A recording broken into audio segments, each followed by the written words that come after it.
Hello, everyone.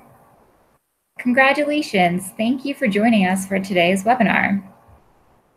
A nomination to Broadcom Masters is a huge honor.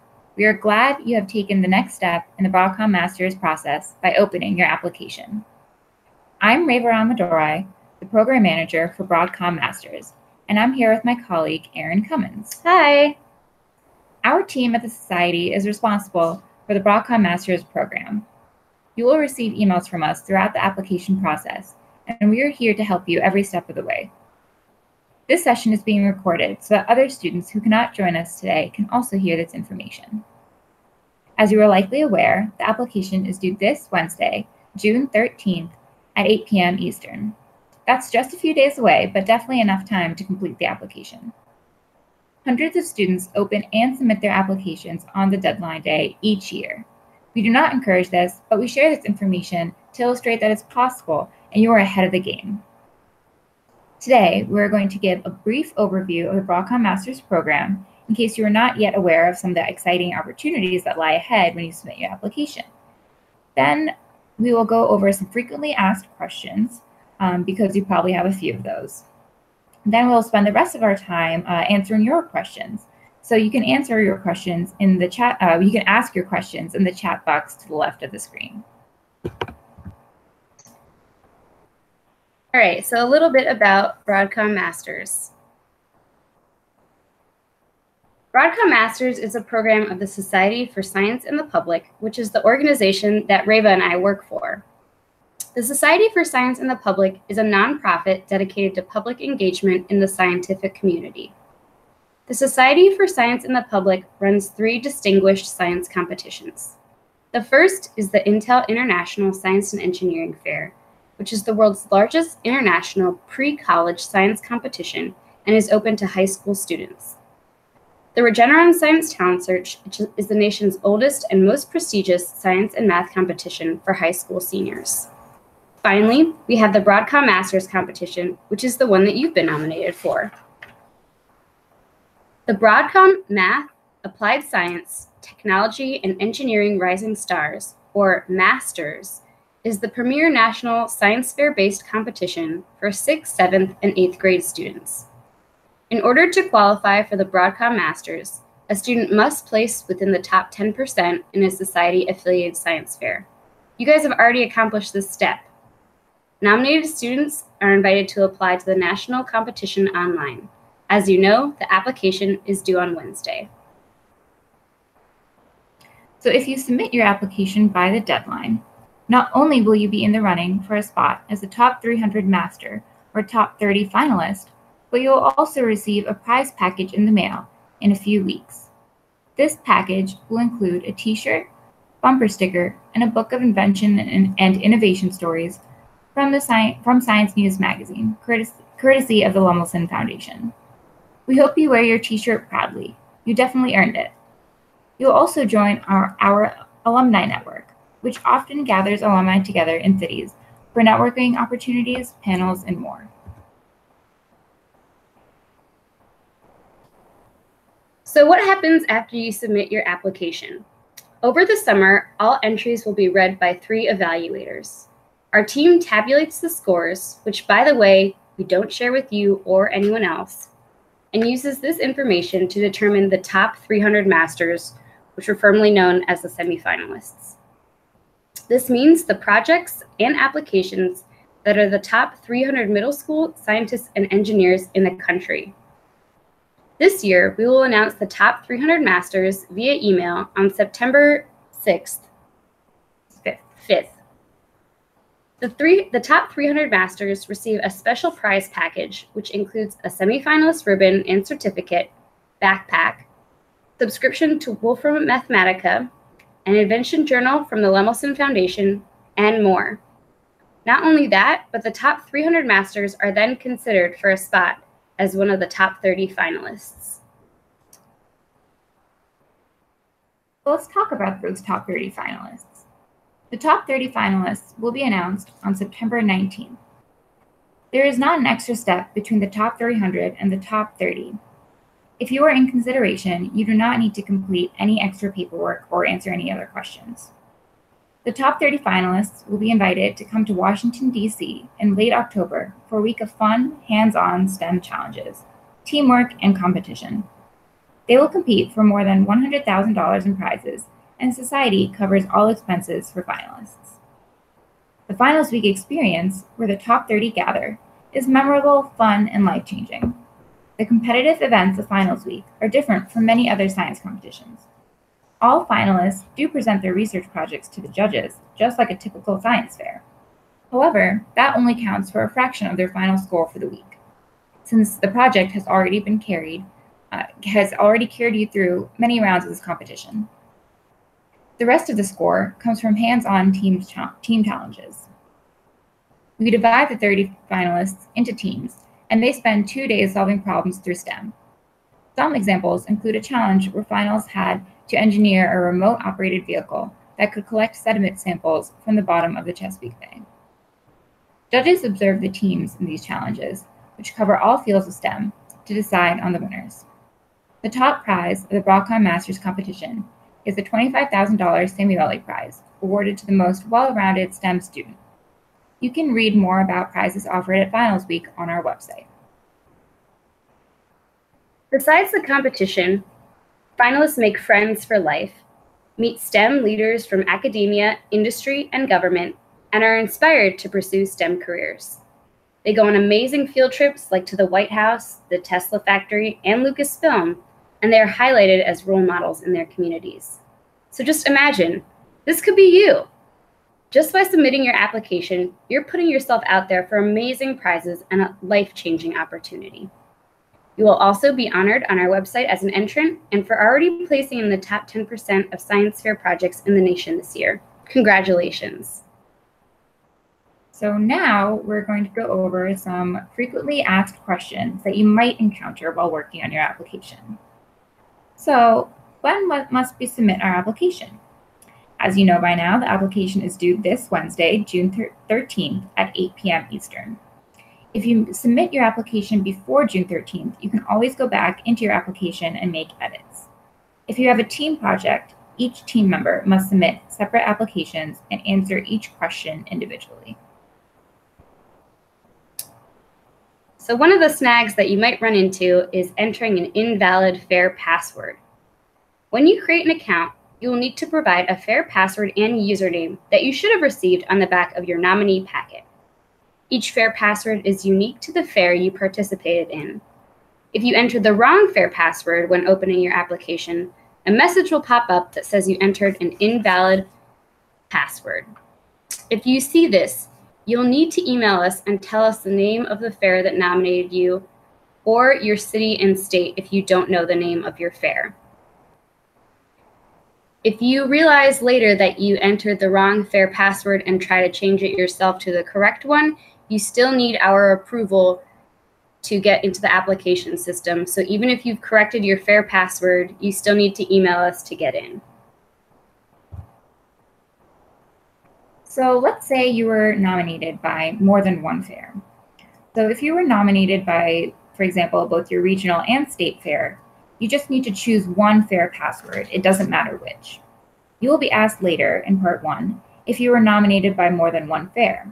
Our judges do not see this data, but it helps with their tracking and giving fairs credit for their nominations. So even if you were nominated by more than one fair, no judges or evaluators will see this data and everyone is on an even playing field. When you get to part 1 of the application, you're asked to select your school from a drop-down menu. If you don't see your school listed, email us at masters@societyforscience.org. In your email, tell us the name of your school, its address, city, state, and zip code. Once you send us this information, we can add the school to the list and you'll get an email confirmation once it has been added. So now we're going to talk a little bit about the visual aid. We often get a lot of questions about the visual aid and what to include in it. The visual aid can only be one single page PDF document, an 8.5 by 11 sheet of paper. Our judges will not see more than one page, and we will be printing this document so that they will not be able to zoom in to enlarge any text or images you include. Things you should include are data tables, graphs, charts, photos of your data or project, and other important data relevant to your project. You want to use this aid to help judges understand how you came to your conclusions. You can include captions for your visuals, but you should not use this as extra space for your essays. Think of this as an opportunity for the judge to see your project since they cannot see it in person. Prioritize the most important graphs, charts, etc. to include if you have multiple. You can include more than one image, but just make sure that you can see everything clearly without zooming in. You cannot add links to additional websites or videos because the judges will not be able to look at them. The visual aids will be distributed to our evaluators and judges in color, so feel free to use color to distinguish between images and data if you wish. Once you get to part 4 of the application, you will tell us about what you worked with for your project.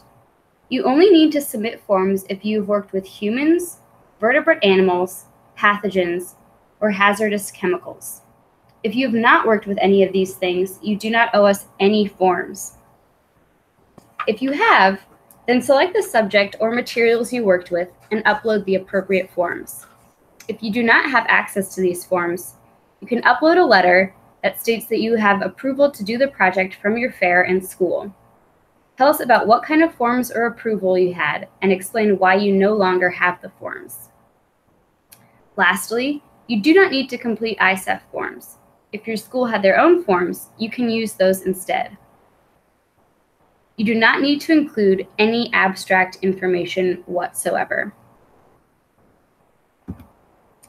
So, if you have trouble uploading your forms, the first thing you need to do is make sure your uploads are in PDF. This is the only file type our system will accept.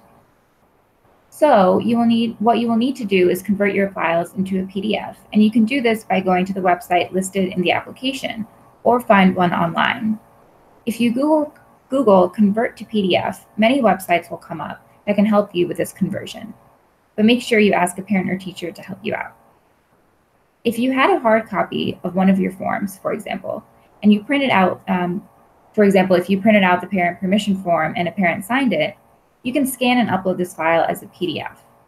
If you don't have a scanner, you can also take a picture of your form and then convert it into a PDF to upload to our system.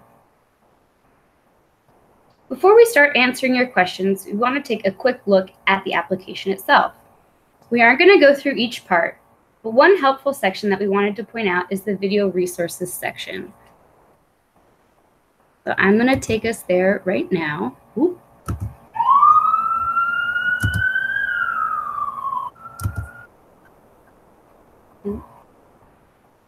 Many pardons. Oh,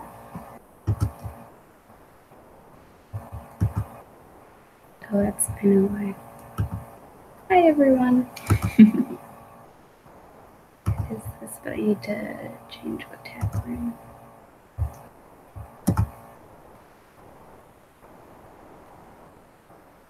That work?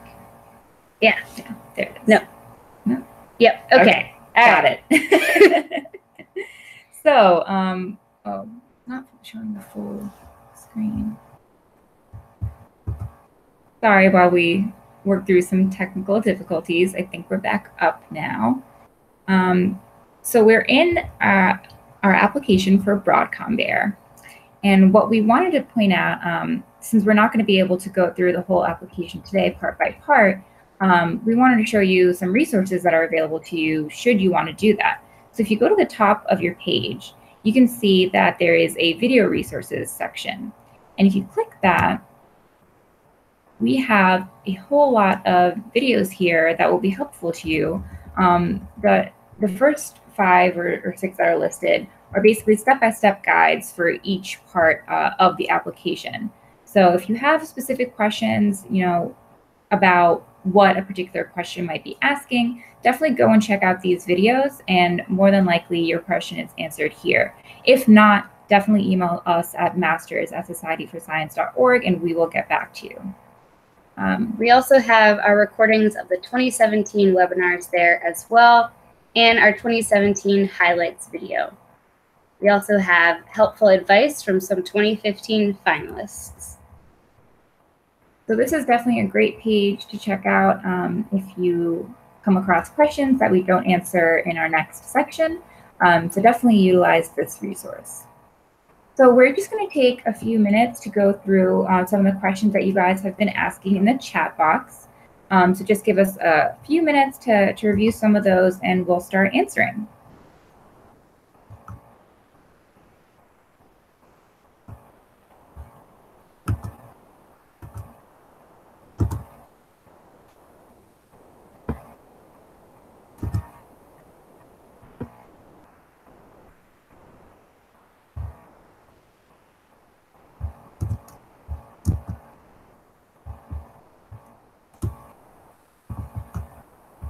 So there's one question from Shreyas about, on one of the questions, it's a team question, but I'm not in a team, do I have to answer it or put non-applicable? You should put NA. If you are not in a team, you do not need to answer any questions that might ask about your team project.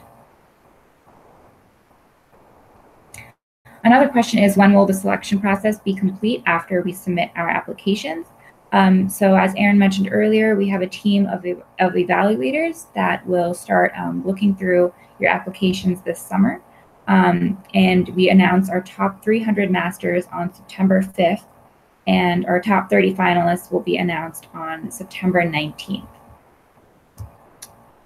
Darsh asks if he can get some clarification on the one-page visual aid. He used some machine learning algorithms, and he wanted to create a table that describes the different algorithms in his visual aid. Yes, so if you have a computer-based project or machine learning, you can definitely use your code as part of the visual aid, or show the algorithms or different things that you used, because those are the visuals that you need to show the judges that you understood your project. So yes, you can absolutely do that. So Justin has a question about including a video in our project. Is it okay to include a link to a YouTube video posted by ourselves for our project?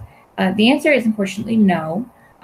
You only have the questions asked in the application to tell us about your project and that one-page visual aid. If you include any other links in any other part of your application, the judges will not see that. And that's because we really want everyone to be on the same, playing field in terms of having opportunities to tell us about their project. So I know sometimes it's hard to answer questions within the word limit, but it's important to learn how to be concise with your project. And everyone has this restriction, so I know you can do it. Watts asks, can I upload a picture of the trifold as a PDF? So while you can do this, we don't typically advise that you do so, because when you take your trifold that was a huge board that had lots of information on it and try to condense that into an 8.5 by 11 sheet of paper, chances are it's going to be really small and the judges aren't going to understand what it is that your board says. So instead, we advise that you choose 2 or 3 important graphics from your board to include, because a lot of your board is taken up with words that the judges are already going to get the answers to from your essays. So what you really want to include are the graphs and tables and things like that that you can't describe as well in words in the application. So it looks like this question was already answered, but I'm just going to confirm. Can you submit the application on June 13th, or does it have to be submitted before? And the answer is yes, you can definitely submit your application on June 13th itself, before the application deadline, which is at 8 p.m. And as was already mentioned, even if you submit your application before June 13th, you have until then to keep going back in and editing it if you need to.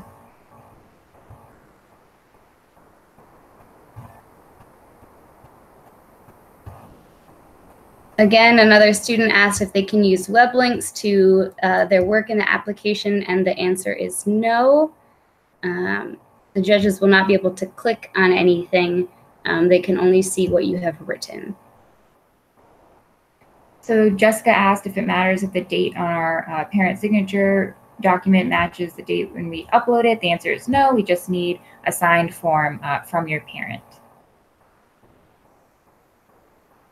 Espen had a similar question to the one before about including, he had a pure math project and he wanted to include some equations on his one-page visual aid, and yes, that is absolutely allowed.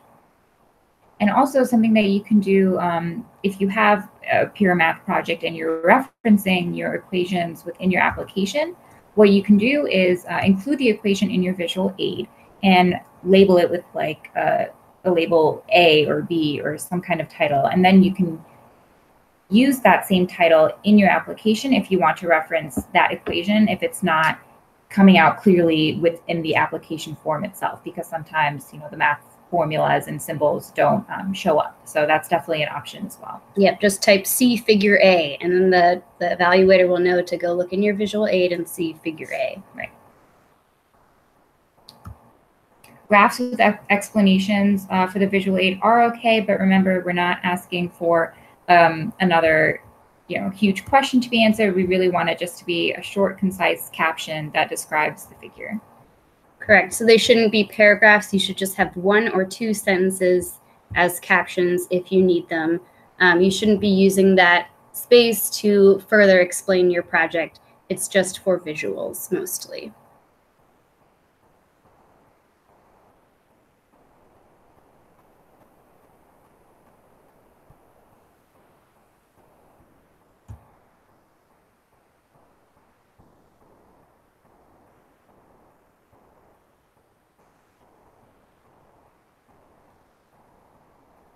So in part 2, Amrita had a question about project information. So for the section asking about analyzing your results, should we be using specific details from our data?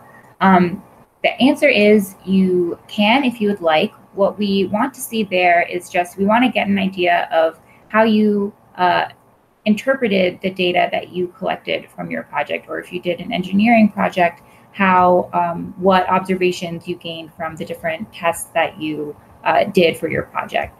So you can tell us a little bit about, you know, any trends that you might have seen after you collected and analyzed that data. But again, it's mainly answering how you analyzed your data.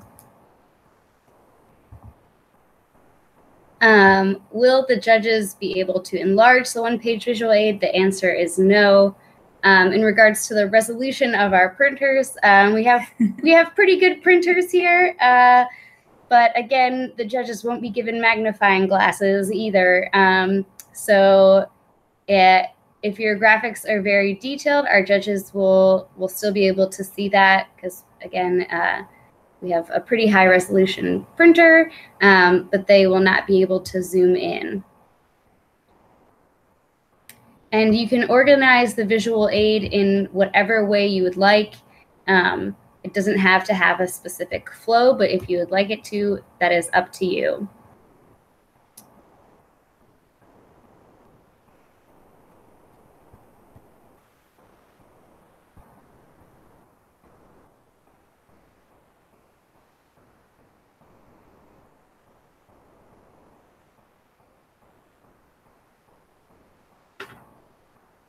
Benjamin asks what additional judging is made between the top 300 and the top 30. So there is no additional information or anything that we need from you. It is still completely based upon the application. So we don't need any additional information. We will just be announcing that later on in September. So another commonly asked question that we get is, do you have to enter the same project into this application as you won your nomination with? And the answer is yes. The project that you earned the nomination with is what you should be using in this application. It's already been screened by your science fair, and it's already earned you this nomination, so that's the project that we want to see here.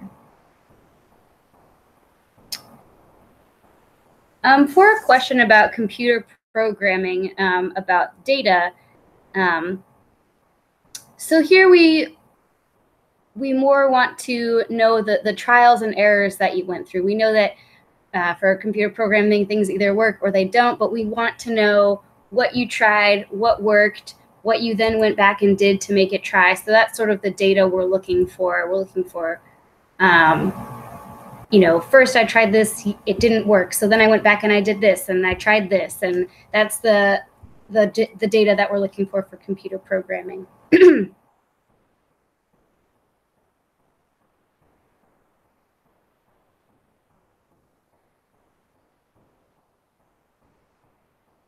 If you, there's a question about some of the forms.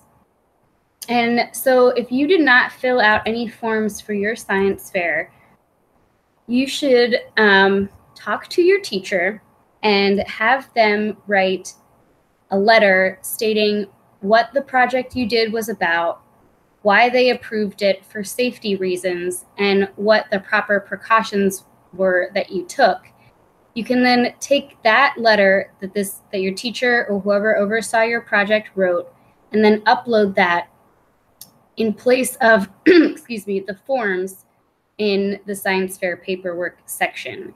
So again, if you did not complete any forms, but according to our science fair paperwork section, you do need forms, please go to your teacher or whoever supervised your project or approved your project at school and have them write a letter explaining why it was approved and why they believed it was safe. So Min had a question about the engineering project. Should I explain what my project is about in question 4, explain methodology? You can explain it there, but that is not necessarily the first time the judges are going to see what your project is about. You also have the opportunity to write your abstract in an earlier section of the application, which should also give the judges an opportunity to see what your engineering project was about. So you can definitely do that there.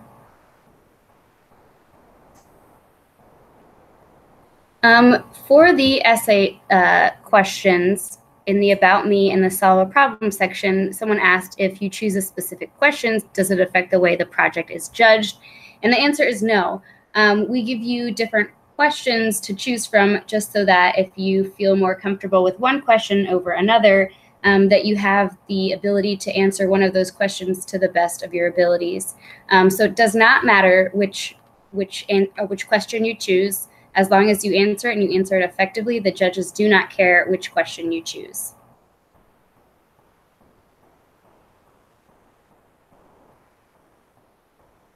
Sanjana asks, am I allowed to put background information in the hypothesis section as a lead up to my hypothesis? Yes, so if you want to explain a little bit about how you decided to come up with that hypothesis itself, that is why we have a word limit, is as long as you can fit it into that section, because usually a hypothesis is just a sentence or two long. If you're able to put in background information about why you decided to have that hypothesis, then you can absolutely do that. And the hypothesis does not need to be in any particular form. It's how you want to ask that question, or what hypothesis you used in your project. Cheetah123 asks if they use a soldering iron, do they need extra paperwork? The answer is no. You do not need extra paperwork if you're using a soldering iron. Soldering, excuse me. Someone also asked if we can share our judging rubric. The answer is no. We do not share our judging rubric with the applicants. And I also want to point out that Aaron and I are not judges. We are not going to be reviewing your applications in any way. That is solely left up to our evaluators and judging panel. Darsh asks if they're allowed to show the program's output in the one-page visual aid. Yes, you can if you're doing some sort of project where you are doing programming, etc. Yes, you can absolutely use the program's output in your one-page visual aid. Julie asked, what is the cutoff time on Wednesday? Is it East Coast time? Yes, it is 8 p.m. East Coast time. Yep.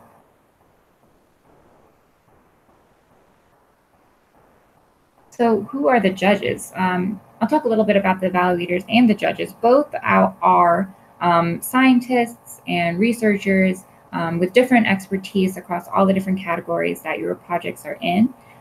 They can also be educators at least the high school level or above. And so these are people who really know their field well and will be able to understand what each of you are talking about in your projects. For questions about needing forms for safety letters, someone asked about using a blood pressure monitor.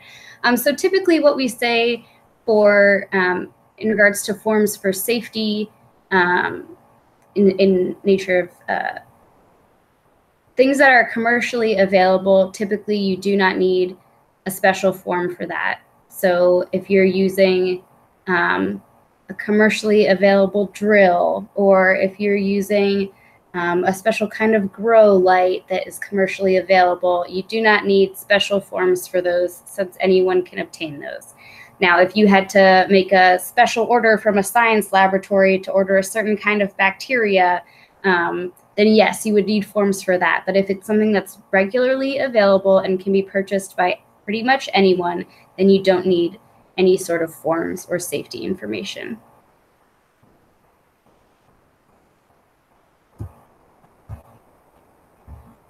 Okay.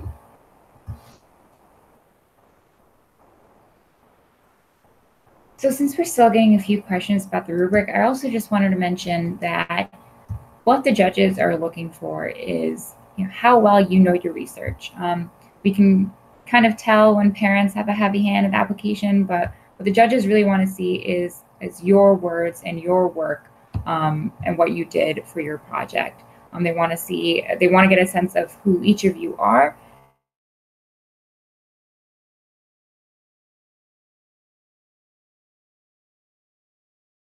And research, done this just by participating at your local fairs. So your research and your projects.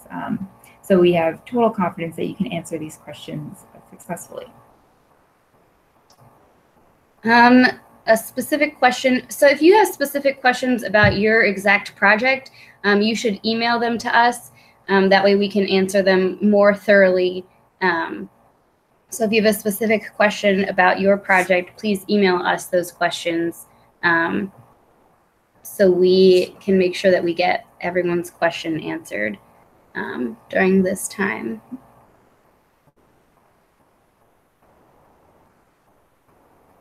So one question that we often get is, can I add to my project? The answer is you can continue to do trials of your project, so doing the exact same project, just getting more data, but you cannot change any other part of your experiment. So you can't change any of the independent variables that would affect your experiment.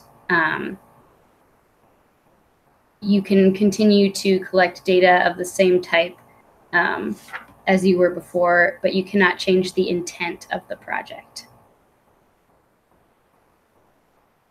The email that you can send to us, our address is, let me see if it's on our next slide, is masters@societyforscience.org.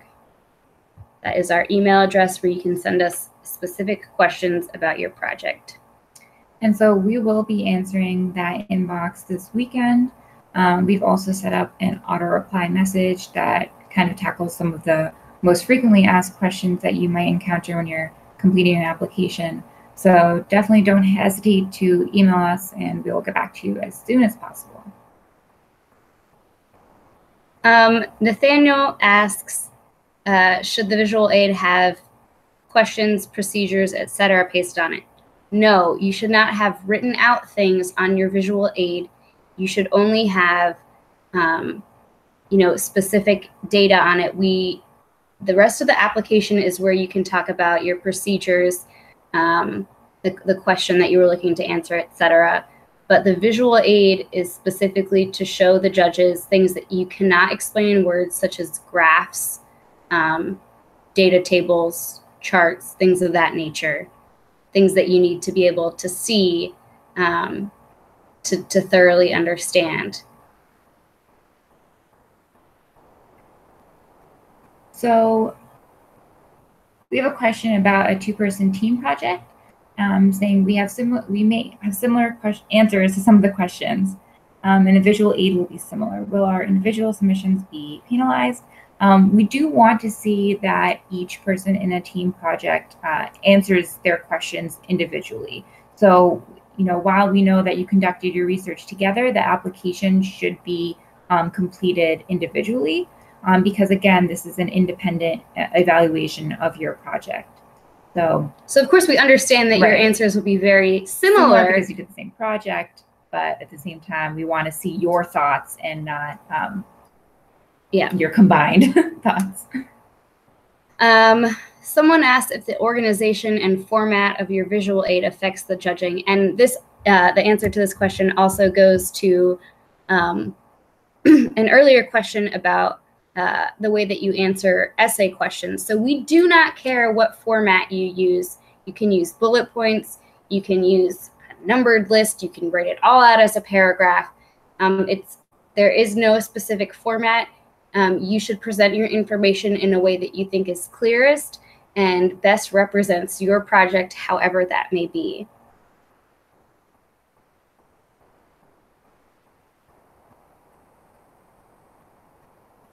Brad asks if we're on a team, can our visual aid be the same? Again, you'll probably have the same graphs, of course. You'll probably have the same data tables, but we want, for example, your captions to maybe be a little bit different. Or, again, we, of course, understand that you worked on this together, so you're going to have the same data. And so if the visual aid is very similar or almost identical, that is okay. But we do want to know that you worked on it individually. We want your individual voice to come through in your application. And yes, captions on visual aids are okay.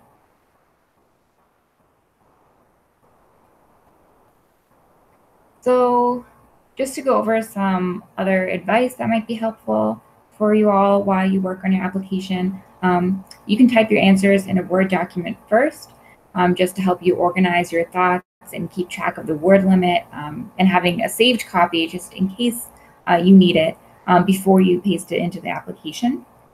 You can work on sections here or there. It might surprise you how much you can get done in just 1 hour. It's okay to let adults see answers and review your work, but these thoughts should come from you, and our judges can tell if your parent has filled out the application for you.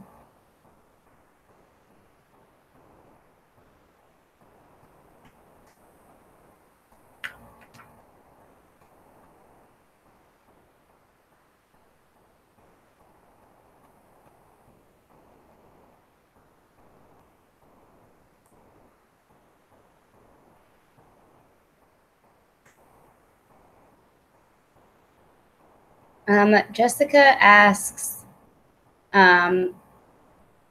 if you should put multiple graphs onto the same sheet and then upload that, and the answer is yes.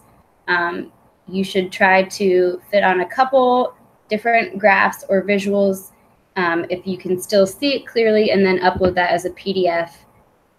You cannot have separate pages of PDFs to upload. You can only have all of your information on one sheet of paper. And Darsh, yes, you can still use the tables to explain your algorithms. Data tables are perfectly fine. Data can be whatever it is for your project. In your case, it would be those algorithms that you're talking about. If you did not work as a team and you left the team question blank, instead of saying NA, that is also fine. If you did not work on a team, you do not have to answer that question. You do not have to type anything if you do not want to.